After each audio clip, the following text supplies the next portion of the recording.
Friends, it's wonderful to be with you this morning, and I think especially considering where we are at as two different churches and looking at the future together. I think it's a very exciting opportunity. We've certainly been learning and hearing and getting to know you and knowing all about the rich history that this church has, and interestingly enough, the connection in the past that our two churches have had, and also looking towards the future and sort of seeing how God seems to be, in a full circle kind of way, bringing that together. So it really is an honor to come and to serve you this morning by bringing the word to you.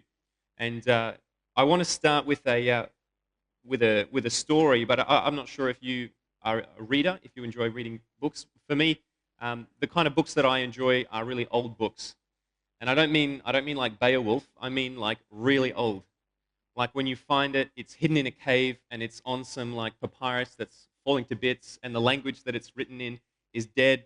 No one really speaks it anymore. I mean, those kind of books make me excited in a way that very few people kind of understand. Of course, not least of which my wife. It's just a thorough, nerdy obsession with that. But I want to start with a story this morning, which is not quite that old, but is often referred to as one of the earliest forms of a novel in Western literature. And this story is the story of a man who sets out on a quest. He sets out on a journey on foot. He leaves his home, his family, his children, his wife behind, and he sets out on this quest. And the one reason that he sets out is because he finds himself to be burdened. He finds that he has a burden upon his back that he can't get rid of. No matter what he does, no matter how hard he tries, he cannot shift this burden. No one around him seems to be able to help him to remove that burden. It is a personal burden, much the same as one of the burdens that anyone here might be bringing, which we may not be able to see physically upon your back, but is sometimes discernible through somebody's voice, through their words, through their facial expression. It is a personal burden. And this man eventually finds somebody who can point him in the right direction, and he sets out on this quest to try and find the place where he can shed this burden. And along the journey, he meets a lot of good characters, a lot of bad characters. Navigates his way through some serious obstacles until eventually he finds himself at a place called the place of deliverance. And it's there that he ascends a hill with great difficulty due to the burden upon his back. And at the top of that hill, he sees a cross. And then below the cross, there is a tomb that is both empty and open. And at the moment when this man reaches the cross and he gazes upon the cross, the burden upon his back simply looses itself, tumbles from off of his back and tumbles into the open and empty tomb below, and he never sees his burden again. And those of you who are aware of the story that I'm talking about know that I'm talking about John Bunyan's Pilgrim's Progress.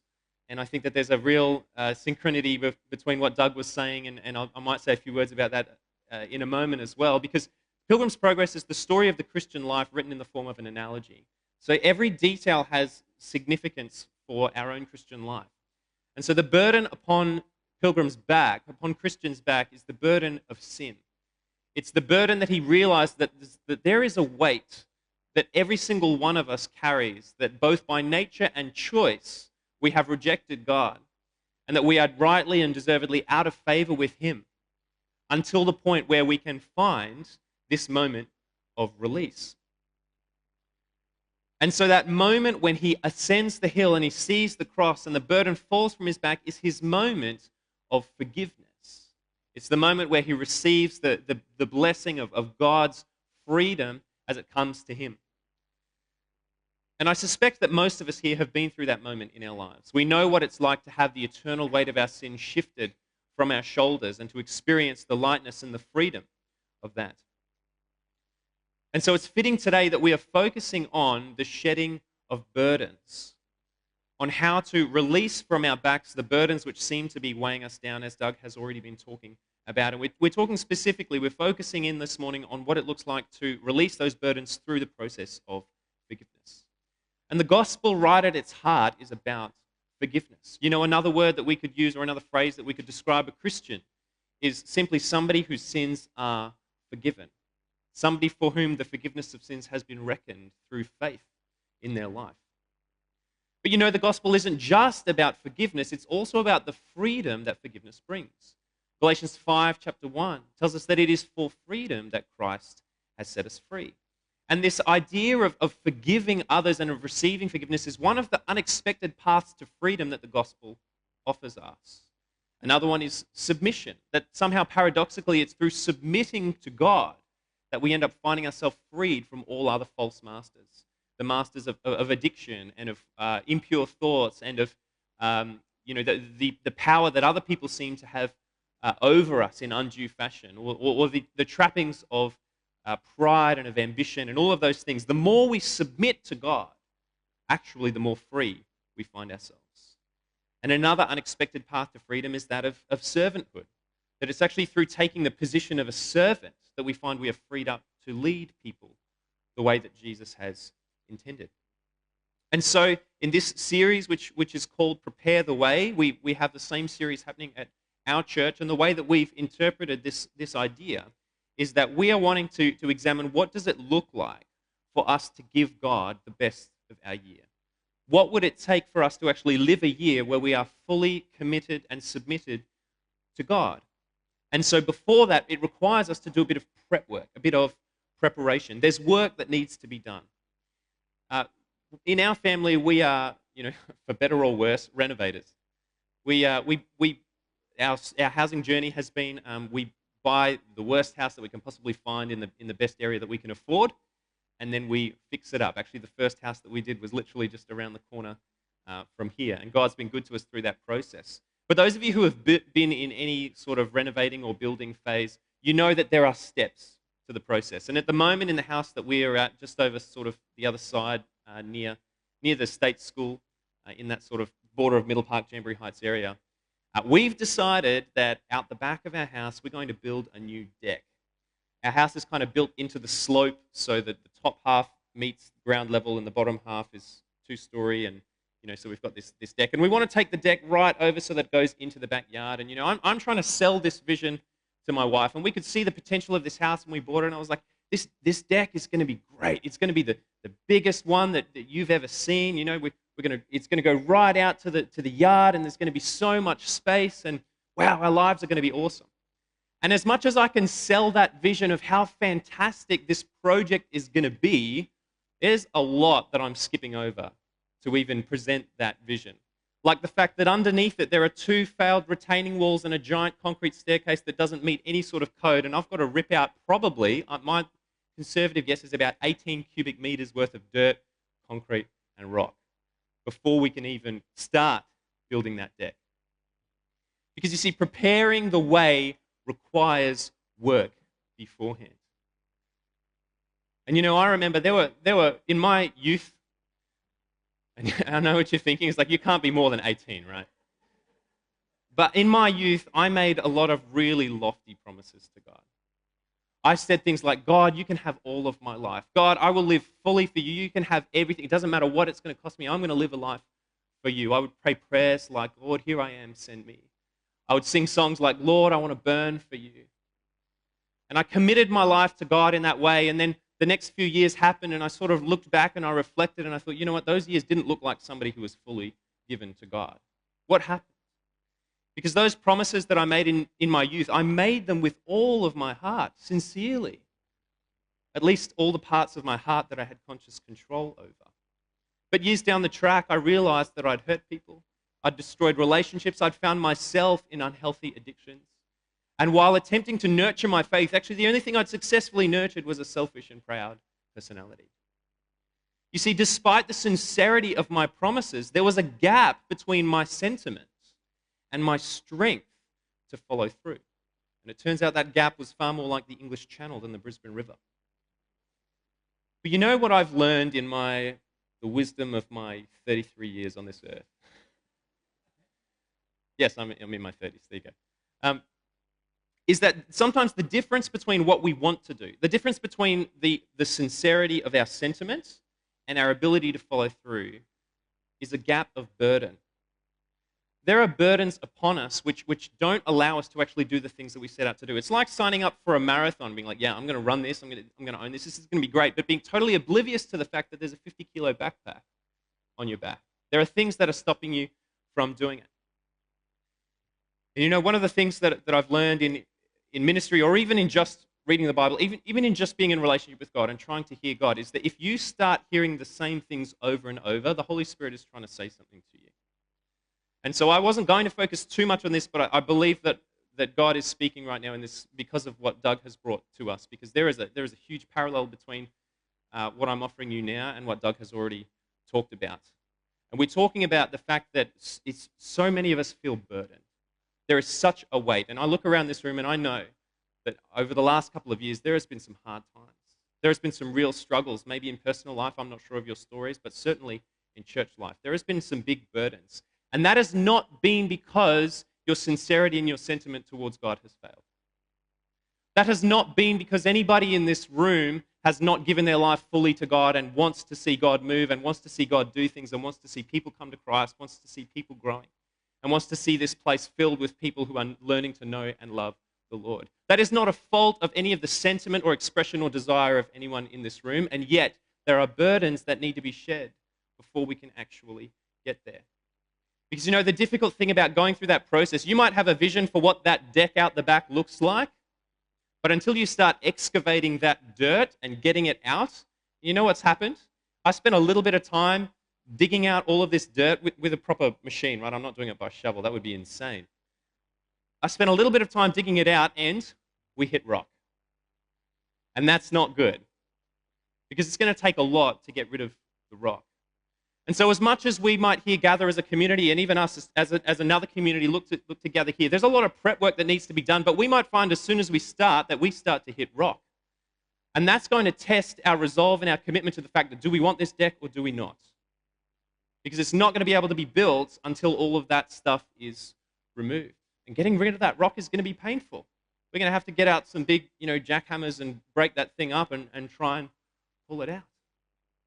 And so my question at the start of this is, firstly, do we have the courage to identify the burdens that are there? Maybe that we haven't identified before. Maybe that we don't even know are standing in our way. Do we have the courage to identify them? And secondly, do we have the courage to do the hard work of breaking them up so that God can do that new thing, so that that deck can be built? This is actually one of the dynamics of spiritual progress. So often we can, be fully invested in God, like I said in my youth, and then we get down the track and we realize that something we don't know has stopped the process, that we've halted in the middle there. And so it's about us actually coming to God and going, look, there are things that I don't understand about this, but you need to show me.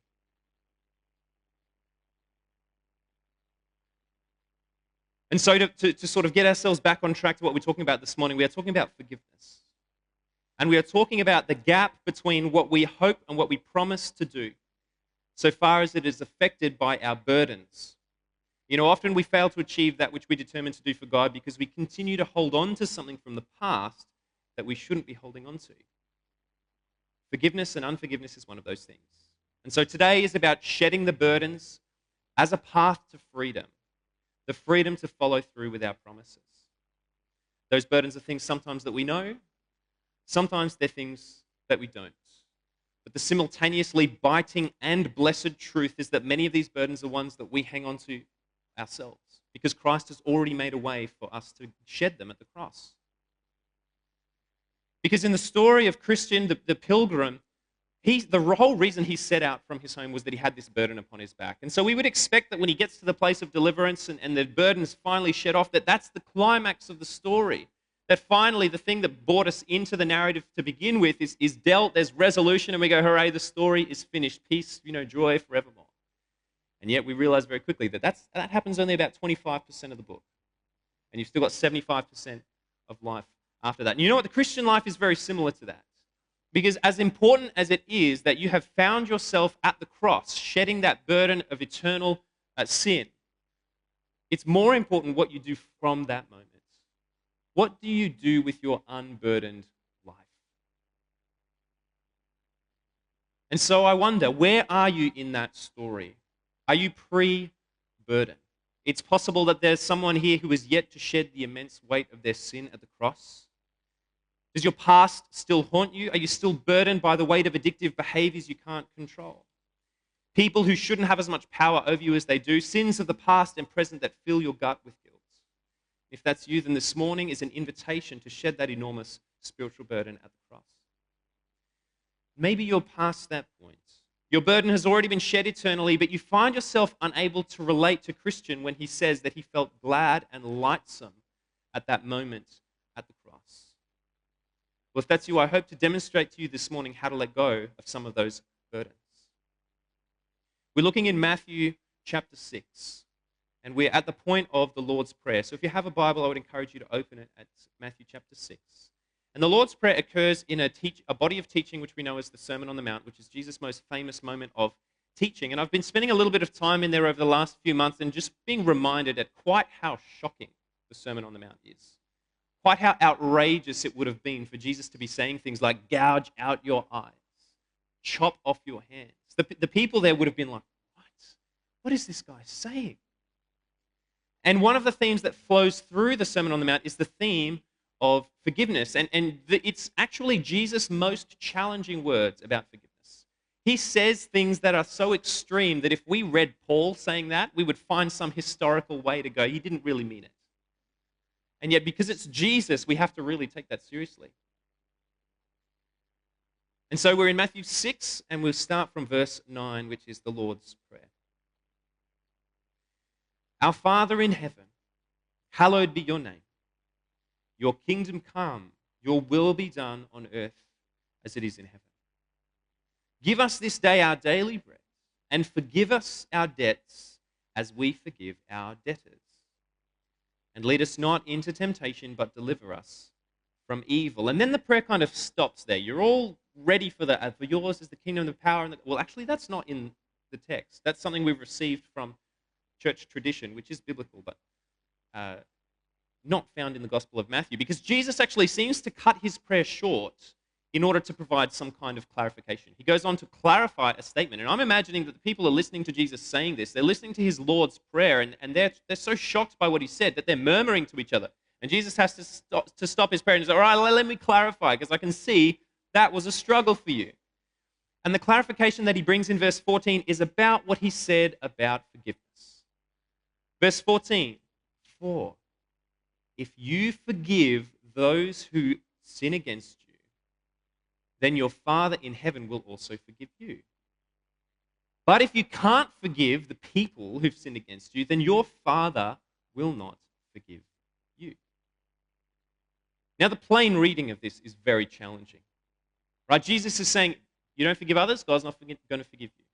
You want God to forgive you, then you're going to have to forgive others. I mean, how does that sit theologically with you? Is that your understanding of the gospel? If we were to spend a moment sort of delving into the text here, and I hope that you'll indulge me in a little bit of original language stuff here. I encountered the Greek language of the Bible when I was in my theological studies and immediately fell in love with it.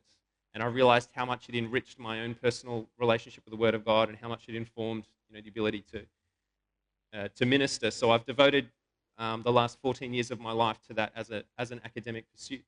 And that's to say that the translations that we have are very good and that it's not everyone's cup of tea to go into that, but I can't help but bring it out and serve it to you from the Scriptures. And those of you who are in any way familiar with different languages and translations, you know that the process of translation is a difficult one because often one language says something that you can't quite bring across into another language.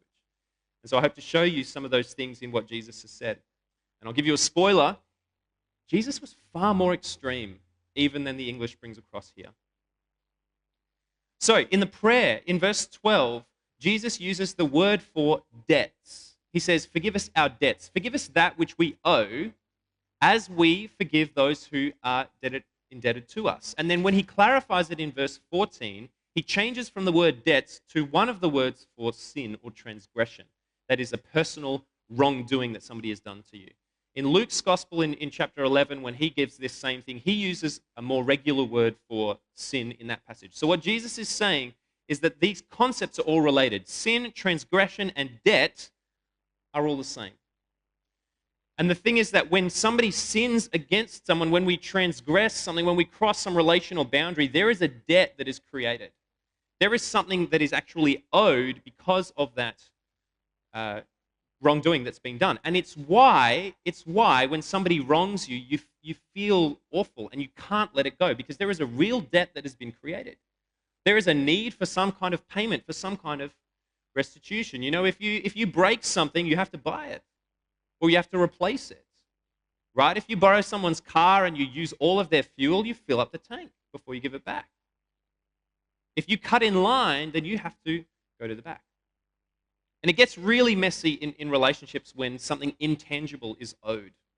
You know, like, what if you caused some emotional offense? How do you repair that? Or what if you've broken trust? How do you restore that? What's the debt that you have to pay in order to restore that trust? And I'm mindful as we speak on Australia Day that we live in a country that has a very significant debt in that to the original inhabitants of this land. And that's not to say that I have any solution, and I understand that we've been through a history where we as a nation have offered an apology for that. But how does a group of people come to forgive that which cannot be restored?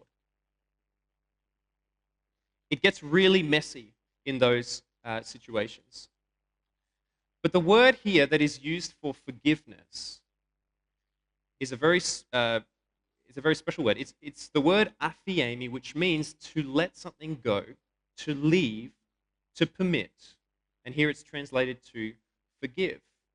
If you were to look in one of the authoritative lexicons, it would say to cancel, to remit, to pardon, or to leave in a place, to release from legal or moral obligation or consequence. And that sounds like a lot more strong of a definition than what we really understand forgiveness to be. Because if you look in a modern dictionary, it will say that there's a difference between forgiveness and pardon. Pardon is like the legal word that if you've committed a crime and then the judge pardons you, you're no longer accountable for that crime. You've been released. But forgiveness is different to pardon, says the modern dictionary, because forgiveness is about dealing with the emotional feelings that you have about being wronged. That's the modern definition. And so I wonder if we've actually softened our concept of forgiveness. I wonder if when you are in your interrelationships forgiving someone, if that's what you're thinking. If you're thinking, I'm pardoning you, I'm releasing you from the debt that you owe me because of that wrongdoing. Or are you simply saying, I'm promising to try and deal with the emotional fallout of what's happened? Because I think I'm right in saying that dealing with the emotional fallout is only really successful when the debt has been pardoned to begin with. And if we look at how God forgave us, God didn't simply deal with the emotional hurt that he felt about our sin. God had to find a way where he could legally and formally pardon us, and that was through the payment of his son on the cross. And so I wonder, has our concept of forgiveness softened? You know, the way that this is worded is as a plain condition. Jesus is saying that this is a very open possibility. You either will forgive, and so God will forgive you, or you won't forgive, and God won't forgive you. There's no trick. There's no sort of, exegetical or hermeneutical gymnastics that's happening here. Jesus is being very plain. Forgive, and God will forgive you. Don't forgive, and God won't forgive you. And this is a deeply challenging saying of Jesus. Is he actually saying that we can't be saved if we don't forgive others? You know, in the West, we've become experts at resolving theological tensions. We find two ideas in the Bible that seem to be in disagreement or paradox with each other, and we have to find a way to resolve them, whether that's because of the way that the Western mind works, our scientific mindset. We just need to resolve this tension. And of course, the typical example of that is the Calvinism versus Arminianism debate. And sorry, don't let me lose you with those words. I'm not wading into those weeds this morning, but simply to use them as an example. That in our mind, we have those two concepts. One that says God is fully sovereign, fully in control of what's going on. And the other that says that we as humans have responsibility and agency, and the things that we do matter and makes a difference. And the Bible presents both of those, and we in the Western church, we go, well, how do we resolve this? I don't like the fact that there's tension there. And yet if you were to go to somewhere else in the world with a different cultural mindset, African Christianity or the Eastern Christianities, you would find that they just take those two things and they go, yep, okay. The tension doesn't quite, cause them the same inner turmoil that we have. Because the Bible is full of things like this where we arrive at Jesus saying this. And if we've properly understood the gospel, we know that God saves us based on his forgiveness to us on the cross, regardless of what we do in our lives. And if you've struggled with the assurance of your forgiveness, you can be sure that God has forgiven you because of what Jesus has done. And yet Jesus says here that if you don't forgive others, God won't forgive you.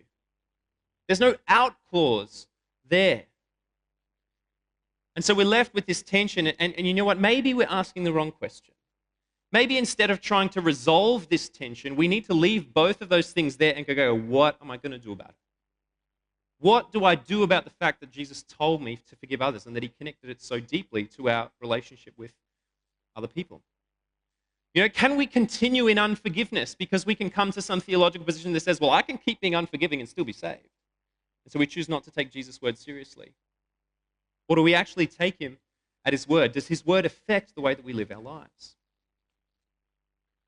Because, you know, in verse 12, when Jesus is saying his prayer, and I think this is one of the reasons that the people might have started reacting, here's another way that you might be able to read or understand this to be translated. Because Greek has a tense called the perfect tense, which says something happened in the past and that finished. It was a completed action. But it has significance for what I'm doing right now. And the word forgiven others is in the perfect tense, which means that we can understand it in the way that says, forgive us our sins forgive us our debts, as we stand here having already forgiven those who are indebted to us. Now, what that means is that Jesus is saying, don't you dare come to God in prayer, ask for forgiveness while you're still holding unforgiveness to those who've wronged you. That is deeply, deeply challenging. But you know what? It's the kind of statement that Jesus made frequently and freely in his ministry. When he said things like to the Pharisees in Matthew 3:8, he says, bear fruit in keeping with repentance. So you think you can understand the way that your faith works, but unless that's actually evidenced in the way that you're living your life, maybe you've missed something. And you know, one thing about Jesus' life and the invitation of the gospel message that he brings is that he has invited us to a life that is unlike any other. John 10:10 says, I've come that you may have life and that you may have it to the full. And so we kind of understand that, like, okay, well, by grace I'm saved. So we receive this freely, and God gives us this free and abundant life. But we need to take seriously when Jesus said things like this, that perhaps his instructions to forgive others is one of the pathways to that eternal and abundant life. That maybe we're going to struggle to experience that eternal and abundant life if we can't actually do what Jesus has asked to do. You know, one of my favorite things that Jesus ever said is this. He says, why do you call me Lord, Lord, but you don't do what I say? I mean, just think about that for a moment. Why do you call me Lord, Lord? Why do you say, you know, Jesus, we love you, we follow you, but you don't do what I say? It's like, whoa, hang on. There's a contradiction there. And so Jesus is happy to say that, yes, I've come to give you life, it's a free gift, but you've got to live life the way that I've asked you to live. If you want to actually experience what full and free life is, it requires that step of obedience. You see, the truth is about learning to forgive readily is that we find that burden tumbles off our back. Forgiveness in the eternal sphere is the most consequential path to freedom. But forgiveness in the temporal sphere here and now is the most felt experience of freedom. You know, we can rightly obsess over our eternal security and salvation, except God is asking us to also be concerned with how that affects our relationships and our lives around us here. Do you know what unforgiveness is like? Unforgiveness lives deep in your gut. Right? When you've experienced a relational fallout with someone and you're in that moment of like, there's conflict, but there's no resolution yet, and then there's like this bad curry, you know, in your stomach until you can find some resolution.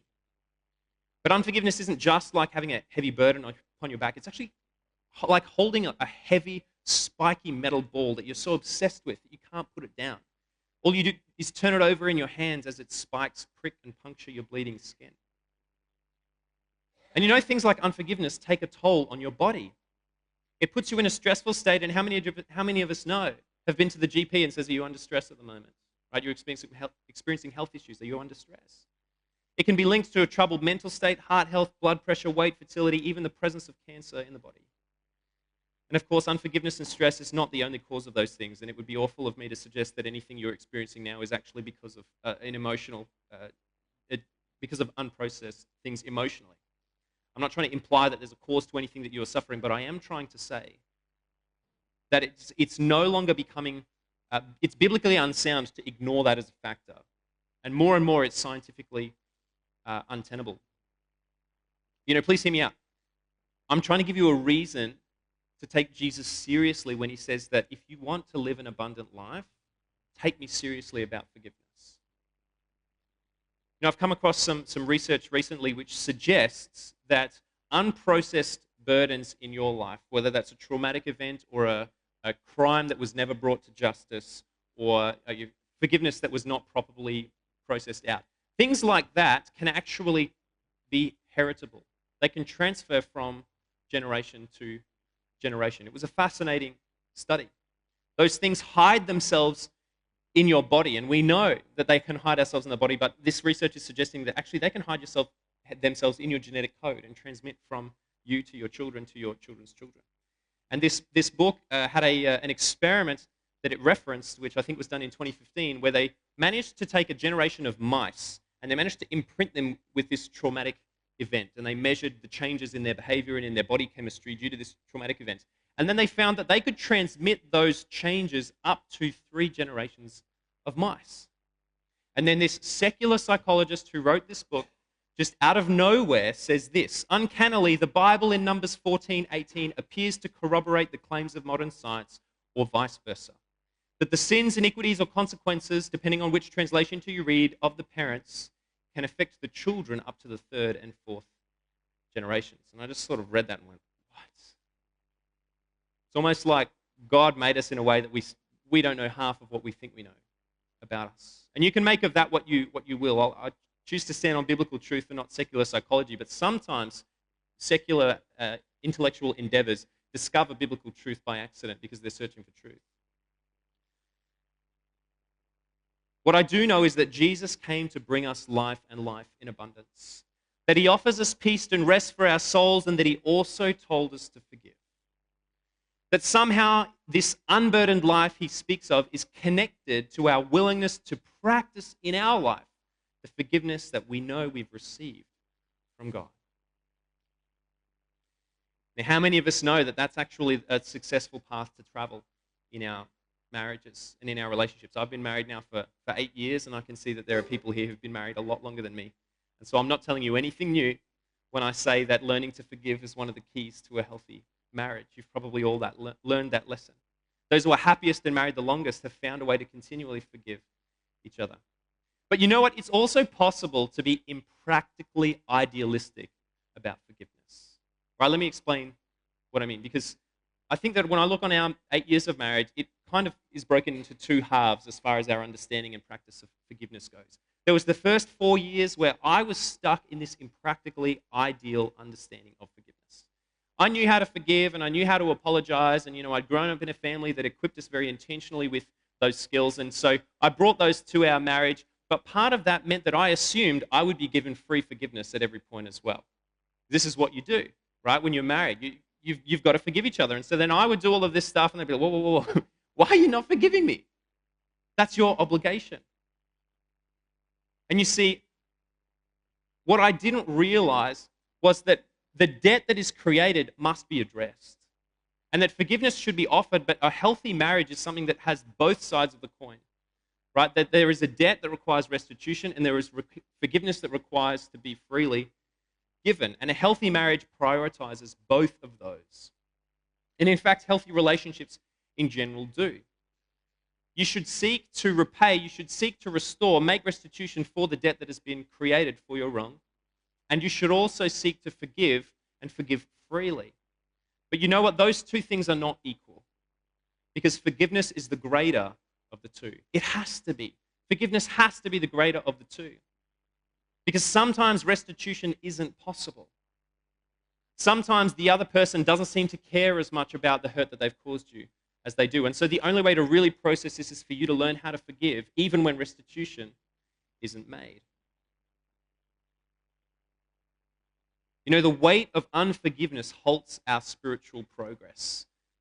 And if anyone who is experienced in prayer ministry, if you know what I mean when I say that, we have a team of people at our church who have, for many years practiced the skills of listening to God, and when they pray for people, and 1 Corinthians 14, when Paul talks about how when one prophesies, they prophesy to other people for their upbuilding and comfort and encouragement.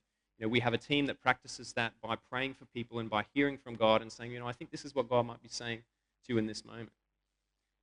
And anyone who's experienced in that knows that unforgiveness is one of the key issues that stops people's spiritual progress. That so often people will come for prayer and they don't know what's going on. They're halted, right?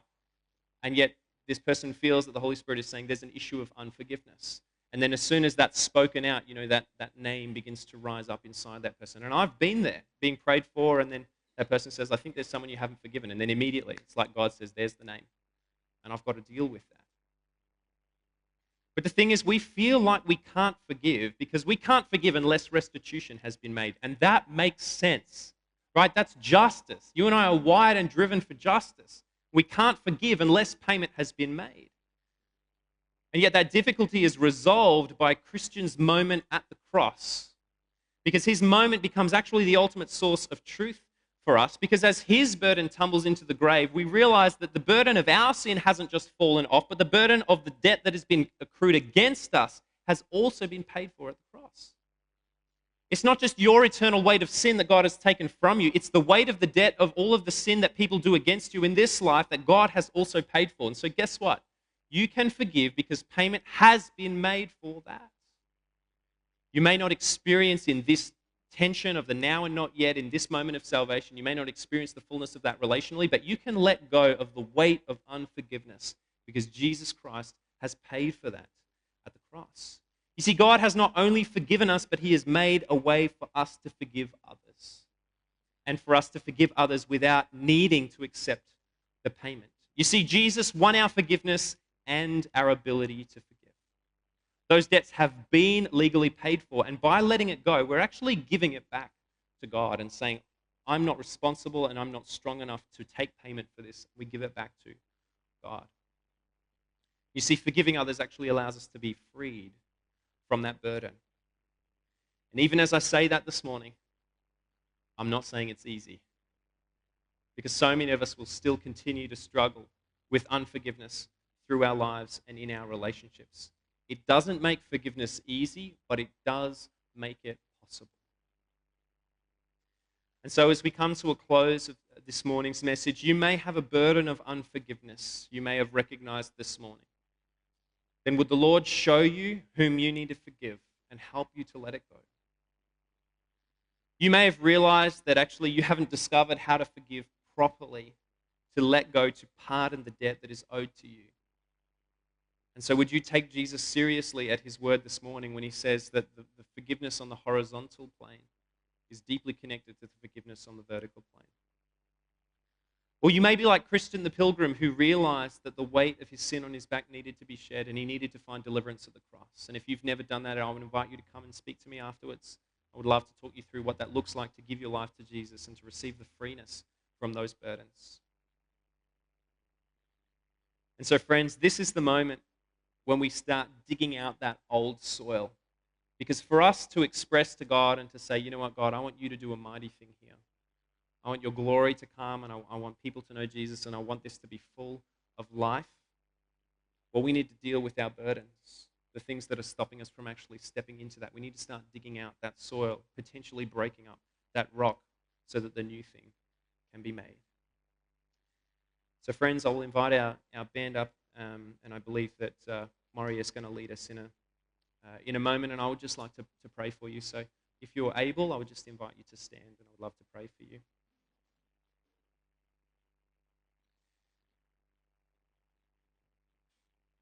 Lord Jesus, I'm just so in awe of you. I'm so in awe of how you use the brokenness of humanity to bring about your glory and your purpose. That we exist in a world that is so troubled, and yet there's so much beauty and perfection in the way that you use us as imperfect people. And so, God, I pray that this morning that there would be an offering to you. That there might be things that we don't understand that are burdens upon us. There might be things that we're holding on to that we don't realize we need to let go. And yet, Lord, I ask that we would simply offer ourselves to you. God, we pray that simple prayer. Do what you need to do, Lord. Do the hidden and unseen work and lead us gently, step by step, into your purposes. God, I pray that you would help us to shed those burdens, that if there is any unforgiveness here, that we would know how to let that go. God, if there is anyone who needs to make restitution, I pray that you would give them the courage and the humility to do that. And God, if there was anyone who has yet to experience the freedom that comes in knowing Christ, then would you give them the courage to respond as well? Lord, we are your people. We are here for you. We are here for your purpose. Glorify yourself. We thank you in the name of your Son, Jesus.